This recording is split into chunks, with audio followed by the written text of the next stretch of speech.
and today we have Taylor Eaton joining us. Taylor Eaton is a money mindset expert, Oracle deck author. She does everything. She's the shit. I'm a little bit of a fangirl, so you guys might see a different side of me today, but I found Taylor probably through Facebook like 3 or 4 years ago. Taylor was teaching a lot about the human design, and for a long time, Taylor was the only person I knew talking about human design. I worked with her a couple times. We had a reading. I can't remember how else things unfolded, but then I joined her Wealth Vibe membership. And I watched Taylor's whole career shift from human design to money mindset. And it's been super inspirational for me as I like to change my mind a lot. So I'm super honored to have Taylor on with us today to talk about what she does to serve the world. And then we'll get to know her a little bit deeper. So thanks for joining us, Taylor. How are you doing today? Good. Thank you so much for having me, Jackie. I'm excited to chat today with you. Of course. Thank you so much for accepting my invitation. Yeah. So, why don't you let my audience know what it is that you do now? So now, for the last about 2 years, since you saw that massive kind of pivot in my business, I am what I call a wealth activator. That's the title that I found that best sums up what I do. And what that is I, like you said, do all different sorts of things. I have published Oracle decks, published guided journals. I have online teachings. I have mentorship for entrepreneurs and high achieving individuals. I have the Wealth Vibe membership, which I love, which is a low cost way where I give tons of different tools and resources and community around wealth embodiment, money manifestation, money mindset, wealth identity.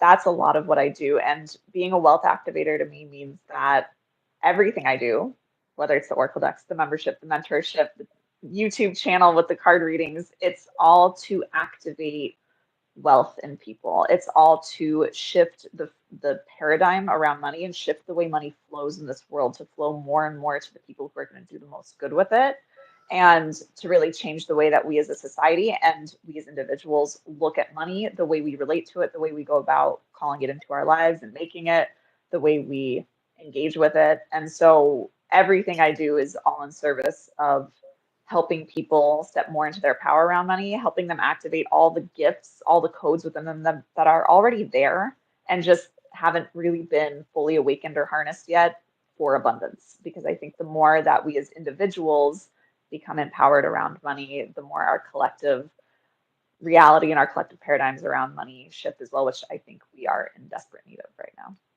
Absolutely. Yeah, we can all feel it. There's a whole bunch of pressure around it. And when we do the inner work, we see the outer results, which is such a conundrum sometimes, right?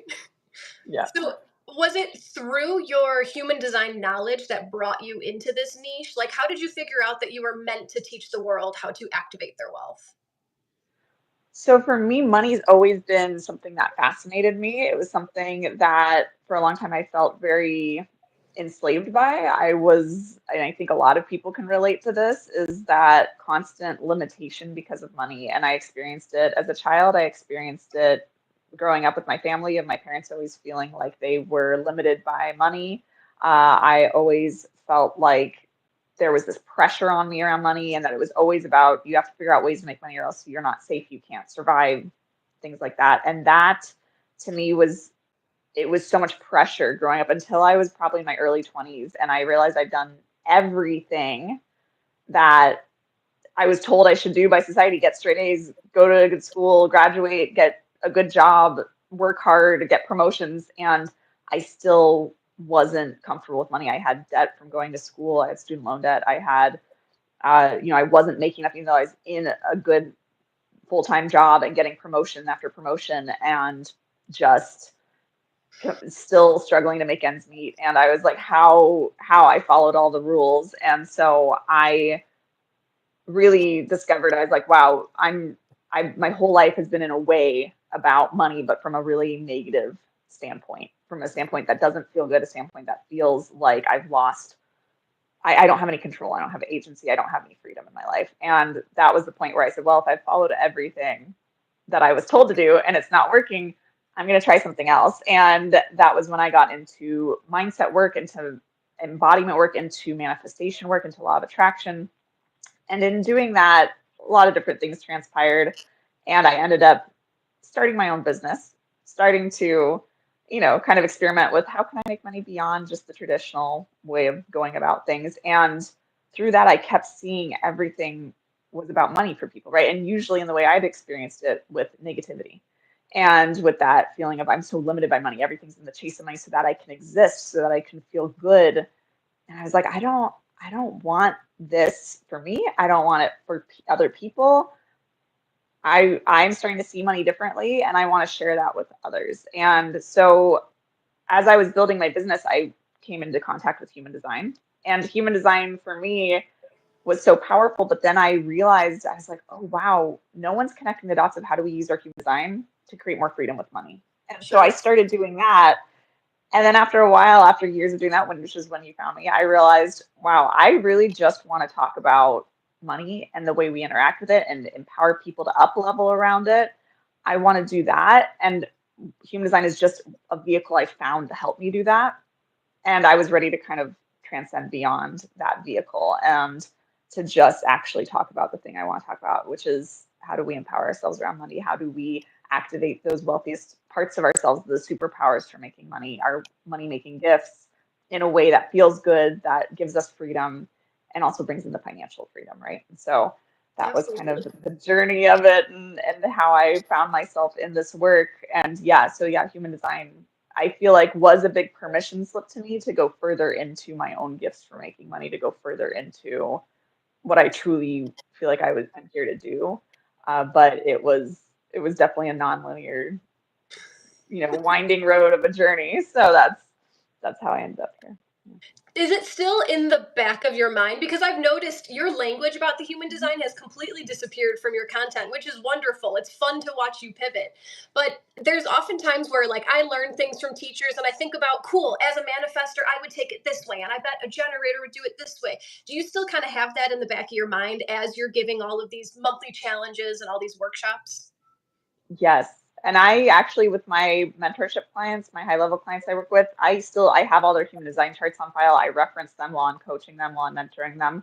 I love human design, and just because I left it behind doesn't mean I don't still use it and I don't still enjoy it and see the value in it. It became a limiter for me. It became like every time I wanted to talk about wealth empowerment, I had to say, okay, but if you're a projector, you do it this way, or if you have a defined heart center, you do it this way. But if you're a generator, and it became so honestly taxing for me to have to try to fit everything I wanted to say into the human design lens. And that was really why I left it behind, because I wanted to speak to more universal truths. I wanted to speak to more people at once, to reach more people. And doing that through human design felt limiting to me at that point. And so I still love it. I still enjoy it. I will occasionally do readings. Like I have some readings on my channel on like using your human design energy type to pick the pile, or I've done some challenges in the Wealth Vibe where we do work with your human design. And so it is still something I love, something I incorporate, but it became so much where I, at a point, would post something online and just something empowering about money, and people would say, well, but how do you do this as a manifesting generator? But how would you interpret this as a projector? And I was like, I can't even talk about anything without having to say it 5 different ways for each of the energy types or for each of the 7 authorities. So that was a big reason why I decided to kind of pivot away from it, because I wanted to talk about money, about your identity with money, about your relationship with money, outside of just needing to put it into the context of human design. Like I wanted it to transcend that. So that was where it came. So human design is still a really big part of what I do in the way that I work with my higher touch clients, but it is definitely something that I have intentionally left behind because I felt like everything was getting kind of restricted by it. Absolutely. Was that the first big pivot that you've had in your business, is shifting from human design to Wealth Activator?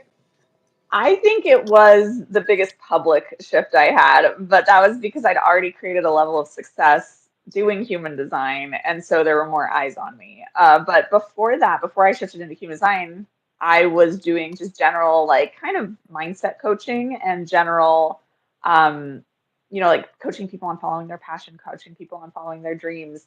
There was some money stuff in there, but it was a lot of just the initial kind of trying to find my niche and find what I was doing in my business. And it was when I shifted into human design and teaching on that my business really started to take off. And so I had already had a big pivot into human design. People just didn't see it because I wasn't as visible then. And even before that, I was doing virtual assistant work before I realized I wanted to get into the coaching and mentorship arena. And so there have been a lot of pivots along the way, and some big, some small, but I'd say that was just the biggest one that I had to kind of declare publicly and let people know about, which I'm sure you know as a manifestor, it's like that informing. I had to do a little bit of informing. I couldn't just stop talking about human design because my entire business was built around it. It's what, like you said, it's what you knew me for. That's what everyone that was in my audience knew me for. And if I just stopped talking about it and stopped creating offers around it, people were they were going to be confused. I even had my very first thing I offered that was paid after I made that pivot. I said so many times on the sales page, this is not a human design program. We are not covering human design. I said it so many places, and yet I still got people coming in there going, when are you going to talk about human design? When Yeah. are you going to talk? And so I had to be so clear on, like, it took time. It took, I'd say, a full year for people to finally not see me with that label and with that niche anymore, and for me to unniche successfully in that way. So, yeah. And what kept you going through that? Because I'm sure that you got some negative feedback from your followers, you know, the ones who were so attached to you as a human design expert. So how did you Yeah. make it through that transition? I think for me, and this actually comes back to part of my human design, but I have a 5 line in my profile. I'm a 5/1. And so I know that a lot of what I do triggers people. And when I found that out through my human design about myself, I was like, I'm not a triggering person. I don't see myself as having polarizing opinions. I don't try to be polarizing in my content. I just speak on what's coming through and what I'm channeling. But I understand that talking about money in and of itself is triggering. Talking about alternative ways to look at money and the energetics behind money is non-conventional, and that can be triggering. There's a lot of things that I naturally do that are very triggering. And so I think I'd already kind of gotten used to being, a trigger for people and people having their very hard opinions about what I should be doing with my business. But at the end of the day, I was like, this is my business. This is my life. I put so much of my life and my time into my business that I want it to be, I want it to feel like me. I want it to feel like an expression of me and my truth. And so it didn't really matter too much. I think also the way I did the transition, I made it very clear that I wasn't shutting down any of like the programs people had lifetime access to or the resources I'd already created around human design. I was like, that's all still there. And you can still engage with that and you can still use it. I'm not leaving that behind. I'm just not creating anything new around this anymore. And so I did have people drop off, but I don't think there were too many, at least vocal, people who were upset about it because what are you going to say? No, you have to keep doing this. It's like, well, you can't. Right. This is my business. It's my life. So it wasn't that hard. I think it was also, I think my audience could kind of feel I was ready for a transition. And it was after I'd been through, I became a mom, and that was kind of what kicked off the start of, I think I want to do something beyond this, right? So that was for me I think it was just kind of like it was time and people sensed it. But I will say that there was a lot of doubt within me of like, is this gonna actually like work? Am I gonna lose everything I've built? Is all my income gonna come tumbling down? And um, for me to kind of get through that, that was I think the harder part internally of having to fight those doubts and having to have that strength to be like, if you build something once, you can build it again a different way. You know how to build a business. You know how to do this, and it doesn't matter. And you have to be willing to kind of put it all on the line for what actually feels right to you, or else what you're already preaching to people is invalid. And so it was kind of one of those moments of like, I have to walk the walk and talk the talk. And if I don't, then I'm not in integrity with what I teach people. And so it kind of became like there was no other option than to actually just have to do it, no matter what the outcome. And I mean, being one of your students, being on the outside watching all the shifts happen, I'm cheering you on the whole way. Like you send all these emails about, look at this wonderful month that I just manifested. I'm like, yeah, you go, girl. And something that you teach about a lot that I'm working on figuring out, how the hell does Taylor do this? But you often talk about holding the version of yourself, holding the future version of yourself who already has what you're striving for, and holding that energy. Can you talk about that a little bit? I'm trying to figure it out. Yeah. Yeah. Well, so this is what I call wealth embodiment. So you'll hear other people say similar things. This is embodiment work, or you could call it identity work. To me, it's a little bit different. But what I found is that I really subscribe to the belief that our thoughts create our energy, and our energy creates our reality, because our energy creates our perceptions. It creates the way we do things, the actions we do or don't do, And then those actions have a result and also what we're an energetic match for, right? And so thoughts create our energy, energy creates our reality. And for me, I found that when I'm looking at myself and I'm in, the identity or the thought of, I only make, let's say, for example, at the beginning of this, I only make $1,000 a month. My business only makes $1,000 a month. How do I get to 10,000? How do I get to 20,000 a month? How do I get to six figures? How do I get to, like when I was in that, I was in an energy of I am identifying with only making $1,000 a month. I'm in an identity of not being where I want to be. I'm embodying the energy of lack, of not enough from my perspective. And when I started shifting those thoughts of I'm someone who can make 20K months. I'm someone who is powerful. And I just started to imagine the version of me who is making $20,000 months. I started to understand. I was like, oh, well, what if I showed up with the same level of confidence on my live streams as that version of me? What if I showed up and said what I want to say about my offers as though they were already almost sold out? Like, and not, it was to be clear, I wasn't ever showing up in my business saying, this is already almost sold out when no one had bought it, right? But I was just in the level of confidence that that version of me would have. And I would show up and write content from there. I'd market from there. I'd sell from there. And that was what created then that magnetism that because then I showed up more. I showed up with a different energy because of my thoughts. Right. I'm like, if I'm the 20K version of myself, 20K a month version of myself, how would I show up? And I'd show up with all this excitement instead of just nervousness on the live stream that then probably repels people. And I would just, so it changed the way I showed up, changed the way that people were attracted to me and to my offers, but also the way I talked about my offers, the amount I was willing to sell. Because there's often so much resistance around selling. I started selling more and selling and having fun with selling and enjoying the process of selling and doing it with so much love and just being like, wow, it's fun to sell, right? Like, and I was like, my 20K month version of me thinks it's fun to sell. But then doing that for, I was kind of working at that for a long time, for like a year in my business. Yeah. But it really clicked after I did some deeper healing that I needed to do around my inner child and also like this relationship with work and rest. And for me, that was like a personal thing I had to work through. And as soon as I did that, then that embodiment work within like, I think it was like 6 weeks of doing this deep healing and then really, really going into the embodiment of like, I'm just going to show up like the version of me who already has that next level of wealth I desire. Then that's what I manifest. I manifested 20K a month in my business and I've had so many since and it's just like, and beyond. And for me, it's like every time I have a new level I want to get to, it's always finding a new level of depth within myself, a new level of conviction in myself, a new level of understanding the value of what I bring to the table, and then moving forward in that depth of conviction and that new level of conviction, meaning the way I show up, the way I sell, the way I write emails, whatever it is, changes. And that frequency changes and the magnetism changes. And so that to me is what embodiment is it's showing up as the version of you who already has that next level of wealth you desire. And this is, I think, what people mean when they say in the manifestation community, you have to act as if. Yeah. And most people take it as, especially when it comes to money, people will often take it in a way that I completely disagree with, which is if you want to act as if you have $1 million, you need to go spend, like go buy a first class flight and put yourself into debt to do it. Or, it's just like people will think that's what it means. And I completely disagree. I think that creates more pressure, more stress, and puts you more in the energy of lack if you're not in a really strong mental space around it. And so I think what it's meant by when you say act as if it's your thoughts and your energy need to create a level of value, a level of conviction, a level of confidence, a level of power that you show up in, that you use to fuel whatever actions you take. So it's not about spending a ton of money you don't already have.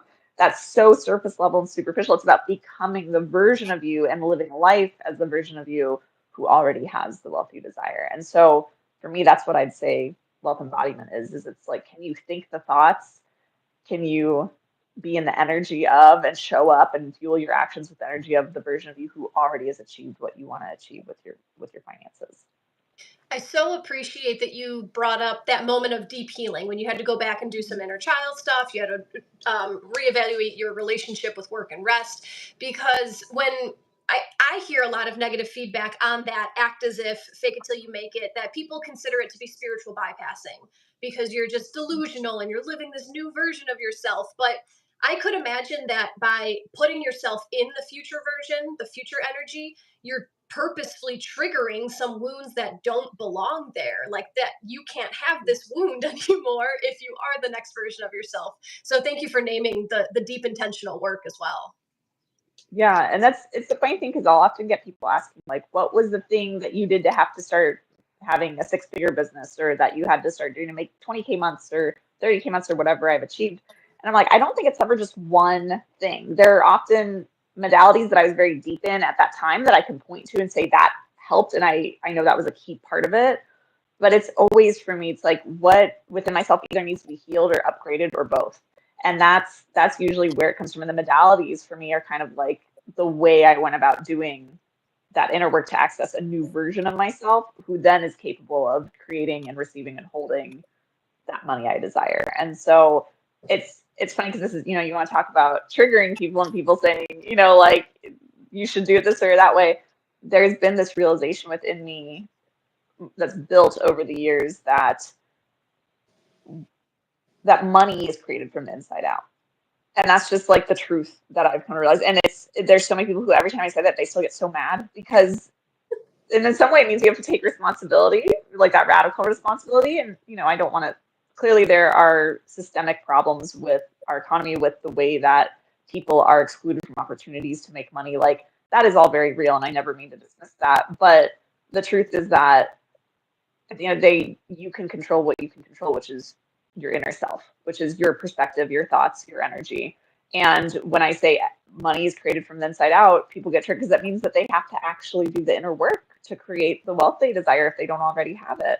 And that's not fun. And I get it because I've been there and I'm still there even before this live stream. You and I were on beforehand and you're asking me like, how's the eclipse going for you? I was like, oh, unearthing tons of fears to release. And it's just like, there's always a deeper level and other things in the less than sexy shadow work that you sometimes have to do in order to, like you said, become the person who doesn't have that block, that fear, that hang up, that energetic, kind of vibe that's preventing you from actually having what you desire. And so more and more I truly believe wealth is created from the inside out, but it's kind of, I think that's for me it's an empowering thing, but for a lot of people I think that's a hard pill to swallow of like, what does that mean? A lot of people will just say that's a lie, that's not true, that that's just metaphysical BS. And I'm like, I mean, maybe, but everything I've seen, all the thousands of people I've worked with, all the things I've achieved in my career, in my business, in my life, and all the things that I didn't achieve, all the things I saw my parents struggle with, I can trace it all back to internal things, right? Like it all comes back to what do we believe is possible for us? What do we believe we can do? What am I focusing on? What stories am I telling myself that prevent me from or allow me to see certain opportunities, like, and take certain actions? So it's to me more and more of that truth of like money and wealth and everything else we want comes from the inside out. But that's kind of a big, tall order, right? That directly points to your knowing that our thoughts create our reality. If people Mhm. hear what you did that worked for you and they think that's not going to work for me, that's not going to work for them. So Right. Exactly. you can Exactly. It's create like, and whatever you it's want. that saying, right? We see of like whatever you decide is true or whatever you think is true. It's like, yeah, if you think something won't work for you, it won't because you won't try it. You won't go all in with it.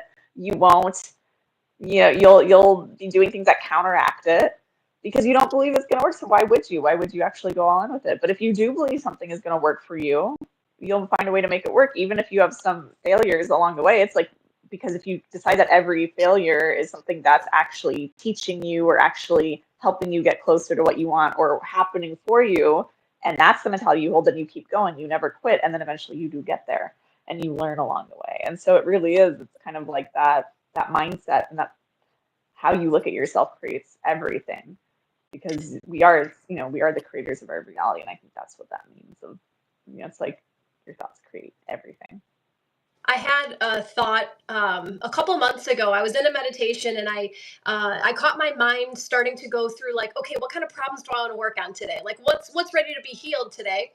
And the thought that came up was it's your thought that there's something to be healed that is causing you to feel like you have to heal. So that was just a crazy. you're literally creating whatever.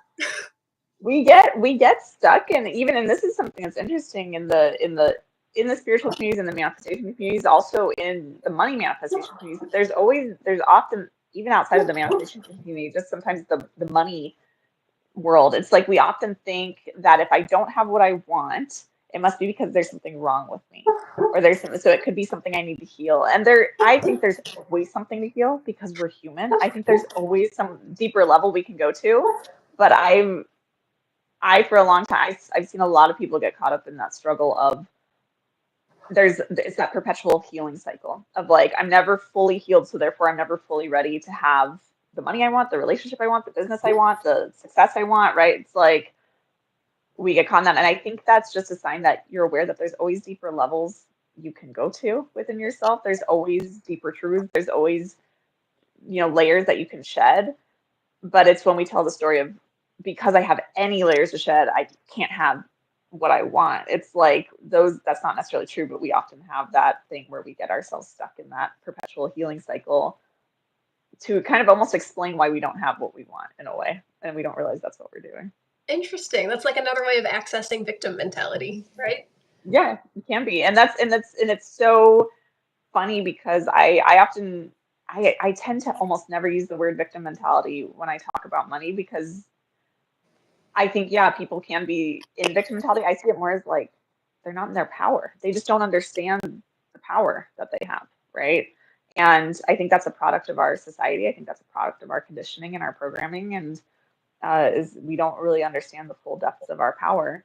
And again, like I said, I think in this lifetime as humans, we're kind of meant to discover new and new depths of ourselves, and that's part of the fun and part of the journey. And yet we've been told, we slap a label on it and say, well, that's because I'm not healed, or that's because there's something wrong with me, or that's because I'm not worthy or good enough, or something like that. And instead of seeing the healing journey and seeing, like the self-discovery as a journey and a kind of a beautiful thing, we label it as like, this is why I don't have what I want, right? And like I said, it can be that victim mentality, but it's also, I think it's just, for me, I always like saying it's like that disconnect from our power, right? It's nice to hear you talk about not only the wins that you've had from your own business, from your own practice, but things that ripple around you. And I have your deck and I look at it all the time. And I think I use it all the time too. I think about the story of your illustrator, right? Who Mm-hmm. she helped you illustrate the cards and she was reading the messages from the cards over and over. And then boom, she manifested a publishing company. Can you tell that story? So yes, so this is amazing. So it's my first deck that I created. Actually, I have two decks out now, but it's the Wealthy Woman Oracle deck, and this was a deck that originally I set out to self-publish. This was years ago. It's probably like almost 4 or 5 years ago now. Oh my gosh. So it was a while ago. I had the idea. I had never created a physical product or a deck, but I was running my business, and I was like, there isn't an Oracle deck out there that talks about money in the way that I want it to. And I had this thought one day. I was like, what if I created the Oracle deck? So I was already in business, so I had this entrepreneurial mindset, and I was like, I've never created a deck. I'm not an artist. I don't know, but I'm a writer and I can write the deck. And so I found an artist who ended up then later ghosting me, and I had to go through PayPal claims to get a lot of money back that I paid her. Luckily, we had a contract in place, so I was able to get everything back. But then I let it sit for a bit, and then I was like, well, if it's meant to be, I'll find the right artist. And just through Facebook, I had a past client post a piece of, art that they were, and I was like, who did this? This is amazing. I need this art on my cards. And they connected me with the artist, her name's Stephanie Wicker Campbell. And she and I connected, and she's like, I've done a couple of Oracle decks before. I'd love to illustrate yours. So I hired her to do it. She did a phenomenal job. And like she said, we worked on the designs very closely. Like she'd send me every card and I'd say, I love this. I don't love this. Can we tweak this? This doesn't feel like the right kind of person to put on this card. This doesn't feel like the energy I want to.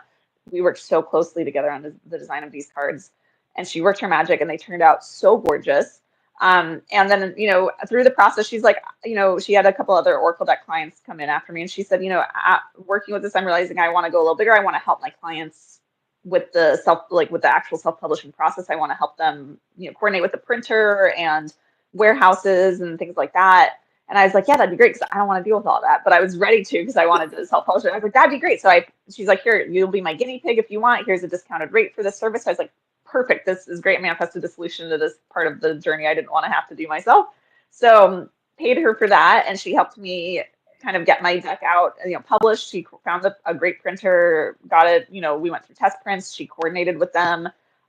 She handled finding a warehouse for me. Like all these things, got my storefront set up, and then handed it all off to me. We launched it, sold a bunch, and so it was great. And then I didn't really hear from her for like a year. We didn't talk as much.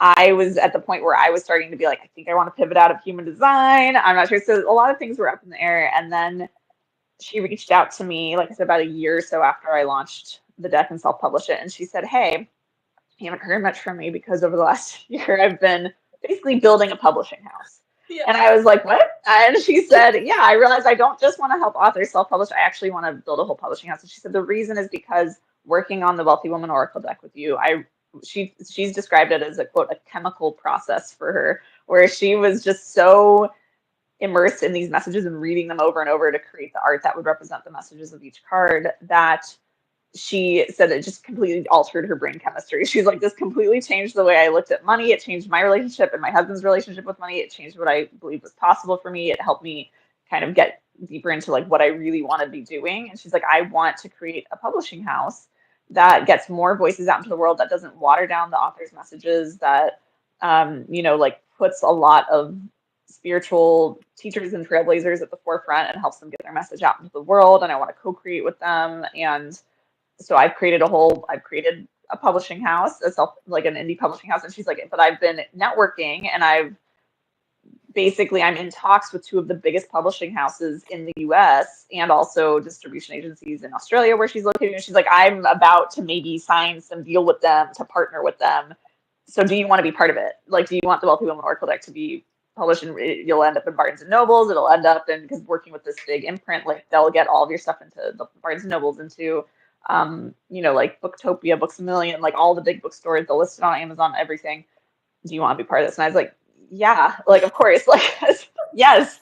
And that just fell in my lap. But it was this beautiful, we have such a beautiful relationship where we've really helped each other continue to up level and have big jumps and transitions in our career. And for me, it came at the perfect time when I was like, which direction am I going? And I knew the Wealthy Woman Oracle deck doesn't have human design in it. And I think a past version of myself who said, let's create this, was like, this is going to be the pathway that leads you into being a wealth activator later on. And so that was that was just kind of perfect timing, because as soon as she offered me that, and it happened very quick after she told me that, within like in a couple months, she was like, okay, now, like, guess what? I signed with this, like the second biggest publisher in the US for occult and spirituality, and they want to distribute your deck, and they love this. And I had some other ideas that I was pitching her, and they're like, they love this, they want to, we're going to bring you on.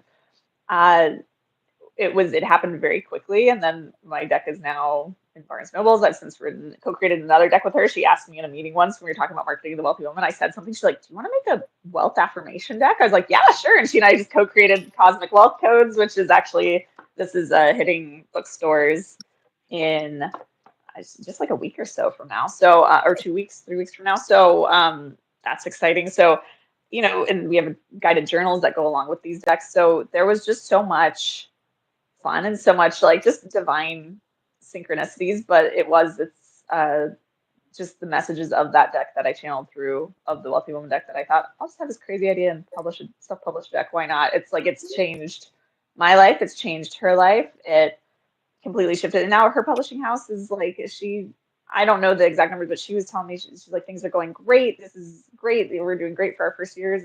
They're in their second year now as a traditional publishing house. And just the caliber of people she gets to work with and the voices she's amplifying and how it's changing their lives. And I'm like, wow, this one idea I had to just honor what I felt called to share has changed so many lives and will continue to change lives, and it's changed my life. And I think that's the power of when we just listen to what we're called to do. And it's amazing, those ripple effects that we have, not just for ourselves and our financial realities, but also those of the people around us. Absolutely. Completely unknowingly. You didn't know that this was going to impact her life? Nope. I had no clue. I had no clue that she was going to start a publishing house. I really was like, she'll just help me do the art. Oh, she's going to help me produce it as well. Okay, great. Cool. Like, I really thought that was it. And I didn't know if I'd ever make another deck or not. I didn't know, because it was a big process when you're doing it as a self-published author. And it was like, but I followed the nudge and I trusted my inner guidance every step of the way, which is something I teach quite a bit. And it's like, I think this is something too, when we think about our power and our power to create what we desire and our biggest gifts for making money. I'm like, it's really, for me, it's all about honoring what comes easily to you and what you feel called to do and what just feels intuitively right. And when you can trust that long enough, and again, like we have that embodiment of the version of me who's already making X amount or who already has this deck out in the world, she would keep doing this. She'd keep trusting. She'd keep figuring it out. And that was what I did. I embodied that version of me every step of the way. And it led to something beyond my wildest dreams, right? And whenever I have any sort of imposter syndrome creep in or like be like, should I do what I do or should I teach? I just think I'm like, you literally manifested a whole publishing house into existence for your deck and for other people. Like this is Yeah. not like so you're qualified, right? So That's awesome. yeah. So I resonate a lot with that, knowing that you can do anything, following your inspiration. I do it on a daily basis. I feel like I use my manifestor flow and I just go hard on projects, and I'm not supposed to finish things. And that's where I'm struggling, is knowing like when it's time to pass it off. But I want to hear a little bit about how you made peace with your rest cycle as a projector, because I'm struggling with this. How much do I initiate? How much do I continue my projects? Like, when is it okay to step in and step out? So can you tell me a little bit about how you made peace with your own rest cycle? Yes, and I'm looking through my new Cosmic Wealth because there's a card in here with the affirmation that I used Okay. specifically, and I'll share it. But this, I made sure it got into this affirmation deck because I was like, this is the big thing that like shifted that for me. But and this was the big inner child thing I had to heal, by the way, before I could hit the 20K months, was I had to heal my relationship with work and rest because Mm-hmm. I had the story of I can't until I've hit my 20K months, this big arbitrary goal I've created for myself. Until I hit this, I can't relax. I can't rest. I can't take time off from my business. I can't do that. And so, but I was stuck making like maybe $2,000 on a good month. Like I was stuck. I was just struggling with it and I couldn't break through. And I was like, I'm working so hard and nothing's working. And it was like, because I was in the energy of lack. I was in the energy of I don't have it, so I have to get it. But also, there's just that inner child part of myself that was like, I just want to play. I just want to rest. I just want to have fun. And you're not letting me. And I had to let her rest and have fun because I deserved it, not because I had to make money then to be worthy of it and say, now you get to have your reward of rest. It was, I started to shift to see rest as a necessary part of the cycle for making money or just having the life I desire. And so instead of putting rest on a pedestal and saying you get this when you've achieved this or once you've checked this off your goals or your to-do list, I said, what if it's actually part of the equation? What if the rest is necessary to create the wealth? And that was the big thing I had to heal within myself and actually live and trust in, which was scary because my whole life I've been like, just work harder, and then the money will come in. And so for me, it was really realizing that, and this is the affirmation on the card, it says, I open the channel for cosmic abundance by resting. Relaxation is productive and profitable. And that piece, the relaxation is productive and profitable, that piece was the mantra I said to myself nonstop that helped me make that peace with the rest cycle. It's like, it's not just that resting is necessary for our bodies and our minds, but it's also part of the equation. Resting is productive. Resting is profitable. I think that when we look at like rest as something that's separate from money or success, that's where we get out of alignment with it, right? And so for me, and especially as a projector, honoring that rest of like, I don't have a sacral, I don't have as much energy as a lot of the other people to be constantly working, but I'm not supposed to. And so I'm actually supposed to rest. And what if rest is the key to abundance for me? And so I started looking at like when I rest, I recharge, I create space for people to take action. So I'm not constantly selling, and people, there's space for people to kind of miss me a little bit or be like, what does Taylor have? I've missed her energy. I want to buy from her, right? But then also I'm filling my own cup up so that when I do show up, I'm showing up more effectively and more powerfully.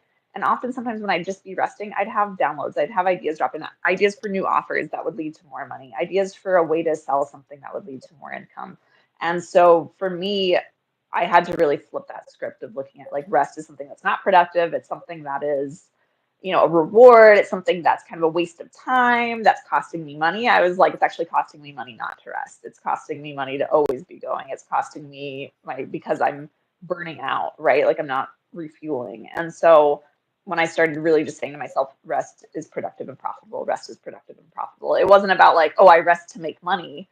It was, it's all connected. It's all part of the equation, and it's safe to rest, and it's actually necessary to rest, and I deserve it. And it's actually going to help me move faster in the future if I rest now. And so I think there's a lot of ways you can view rest and you can make your peace with it. But for me, as someone who's very driven as an entrepreneur, I was like, that was the key, was like, make it in service of the life I want to create. Right. So Mhm. that was the big thing. Thank you for sharing all of that. It's so inspirational when I hear you say it, but I can Yeah. feel my thick skull like trying to take it in. I wanted to ask too, is that around the time that you started building your team? Do you have a team? Is it just you and your husband? Like, how do you make all of this work happen? A lot of it is me and my husband. I have some people that I hire as contractors. So I have someone occasionally when I want like really nice graphics, or right now I'm going to be doing a rebrand of my website. So I have someone I hire for that stuff. I, at the very beginning, taught myself how to do websites and stuff, but it's not my wheelhouse. And at this point in my business, it doesn't make sense for me to spend days or hours on that when I could be spending it creating other content or serving clients. So I do have someone I hire for like graphics and web design and things like that.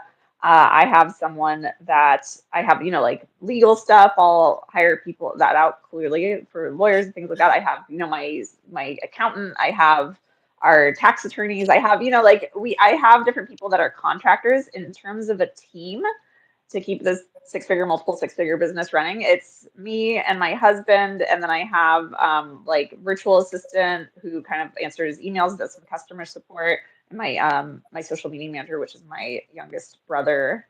He when he was in college, he needed a part-time job, and I had tried to find a social media manager, and he's 11 years younger than me, so he's like Gen Z and knows, more of social media even than I do, and I'm pretty tech savvy, but um, he needed a part-time job, and I had been trying to find a good social media manager, and I was just not clicking, and I was having issues with the people that I was hiring, and I was just like, this is not working. And he needed part. I was like, do you want to try this out? And he's like, yeah. And he's been working for me for, oh my gosh, how many, like 3 years now, doing my social media, doing like that sort of stuff, and doing a lot of other admin stuff and virtual assistant stuff as well, and like doing that sort of thing. So 3 to 4 of us on my actual team, but the three main players are like all family. It's me, my husband, and my brother for the most part. That's And awesome. we do the bulk of the work, and it's really me doing most of the things, but a lot of the admin and stuff like that comes back to my other team members. So It's yeah, it's interesting. pretty lean team where you don't need a lot, especially, but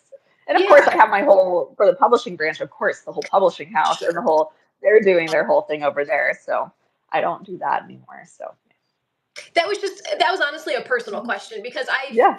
I want more support, and I'm trying to figure out like who do I want for this role? Who do I want for this role? What do I actually want to do? So that was more of a selfish question, I guess.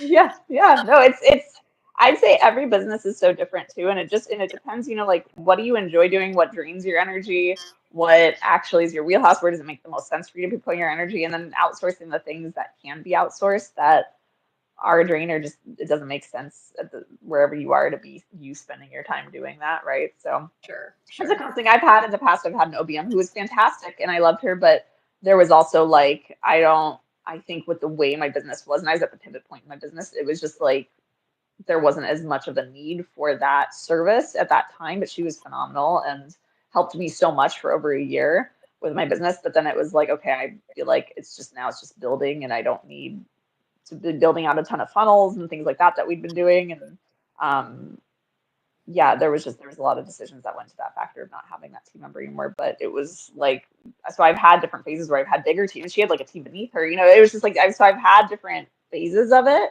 Hmm. Um, and I think, there will always be, I think we'll probably see an expansion in the near future into another team member or two in my team. But for right now, it's like, it's just kind of like between the 3 or 4 of us, it works pretty smoothly. Very nice, very nice. Yeah. I wanted to say, I keep looking at my words back here. This is from your December challenge in the Wealth Five, the words of wealth. I Oh, I love posted them that. up on my wall, so I look at them all the time. That's Love amazing. I love all the various challenges and how every month it's something different. We focus on it for 3 weeks. You get yourself in the energy. It's lovely. How are you enjoying the Wealth Five membership? Oh, I love it. That's like I always say it's my favorite place on the internet because it's like I created the Wealth Vibe membership off of social media. It's on Mighty Network, so it's off of social media. It's its own little contained space that I feel like is just so sacred, and it's hundreds of we have over right now currently over 200 people of like-minded people who are in there who are into this sort of work, into the wealth embodiment, into the money manifestation, the money mindset, creating that wealth from the inside out. And it is just such a beautiful space, and it's amazing every time when I plug in there usually at least once a day most days when I can, and it's just going through and reading all the posts and seeing people in the energy of whatever challenge we're doing, or even the other parts like the book club or our daily mini money readings that I post in there. It's like just seeing the way people are engaging with that, engaging with each other, the way other people are talking about money, the things they're manifesting. It's like it always raises my energy around money and my vibe. And that was why I wanted to create that space years ago. It was the beginning of my pivot, was because I was like, as someone who's like a self-development junkie and who loves money mindset and manifestation, I was like, there's nowhere I can just immerse myself in it. Like every now and then I'd find an Abraham Hicks clip on YouTube, or I'd find a video from someone and it would be this like, 10 or 15-minute thing. And I'd be like, wow, this is getting me in the vibe. And then I'd want more.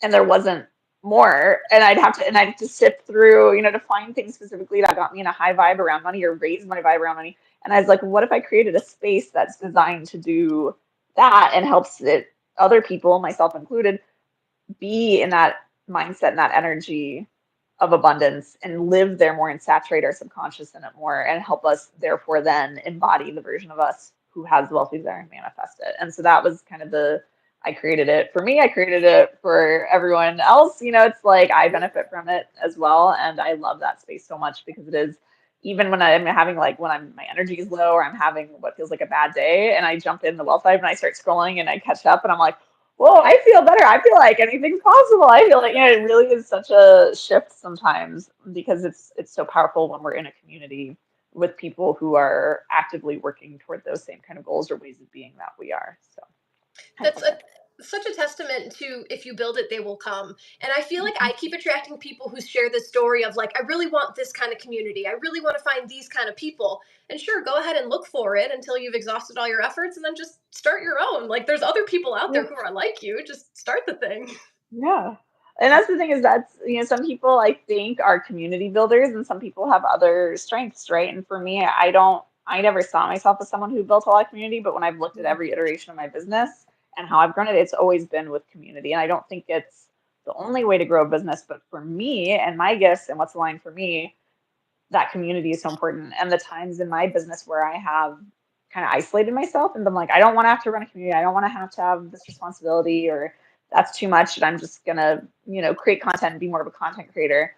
For me, I've found I start to get, it feels like I'm in a vacuum. And I'm almost like, even if I have thousands of people watching my videos and even commenting, it's different to be in a comment section versus being in a community where you're all doing like a challenge together, or you're reading a book together, or you're all watching the same videos and then talking about it together. And having that for me has been, it gives me life, and it helps me see, I think, also the impact of what I do, and it helps me see how valuable what I do is in a very observable way, which then feeds into like, I'm going to do this more, I'm going to pour more into here. And so it's this beautiful self-feeding thing. And I think a lot of people miss that, especially on the internet, and especially as online entrepreneurs. I think a lot of us feel like sometimes we're in a vacuum and our thoughts get really loud of like, does this matter? Does anyone like this? And it's not to say that you need a community to validate you, but when you validate yourself and then create a community around what you find valuable in what you do, and then you get to actually see that mirrored back in the community, it's like that's a really beautiful thing. And so I'm always really grateful for the Wealth Vibe for a lot of reasons, but for that as well. I've really benefited from it and I really love it. So thank you for So having it. glad. What else do Yes. you have to offer your audience right now? What other things do you have going on? So I always have a handful of things. Most things are things that are always available to jump into. So I have the Wealth Vibe. That's kind of where I always suggest people start. I have my YouTube channel. That's probably the first place to start because it's free. But there's pick a card readings for abundance. There's subliminals for abundance. There's channeled messages for abundance on there. It's all things money manifestation and mindset.